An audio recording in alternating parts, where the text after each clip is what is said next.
La propiedad intelectual es el conjunto de derechos que regula la protección de las creaciones del ser humano.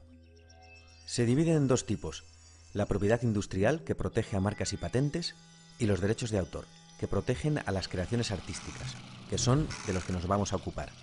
Según la ley española, son objeto de propiedad intelectual todas las creaciones originales literarias, artísticas o científicas, incluyendo libros, obras dramáticas y traducciones, composiciones musicales, obras cinematográficas, obras de pintura, fotografía y escultura, proyectos arquitectónicos y de ingeniería, y programas de ordenador.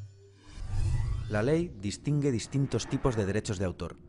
Primero tenemos los derechos morales, que serán siempre del autor, como el reconocimiento de la autoría o el respeto a la integridad de la obra.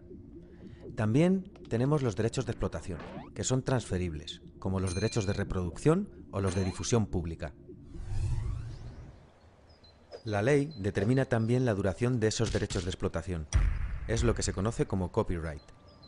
Actualmente la ley reconoce la protección de una obra hasta 70 años tras la muerte del autor, pasando esta entonces a dominio público. ¿Pero de dónde vienen este sistema y esta duración?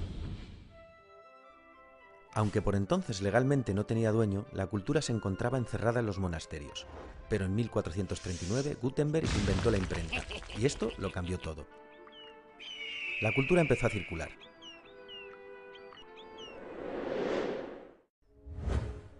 En 1710 llega la primera ley de propiedad intelectual, el Estatuto de Anne, que reconoce los derechos del autor sobre la explotación de su obra, pero también defiende los intereses públicos, obligando al paso a dominio público de la obra tras el periodo de protección. Tenía entonces una duración de 14 años, más otros posibles 14. Desde entonces, el desarrollo tecnológico ha ido posibilitando formas de copiar y difundir la cultura cada vez más rápidas y efectivas, y las duraciones del copyright han ido ampliándose sin cesar. 1710, 28 años. 1831, 42 años. 1909, 56 años. 1976, la vida del autor, más 50 años. Y llegamos a 1998. En este año vimos la última gran extensión del copyright, pasando este a una duración de la vida del autor más 70 años. Esta última extensión se produjo casualmente justo cuando un conocido ratón estadounidense iba a pasar a dominio público, y con él los cientos o miles de millones de dólares generados por su imagen,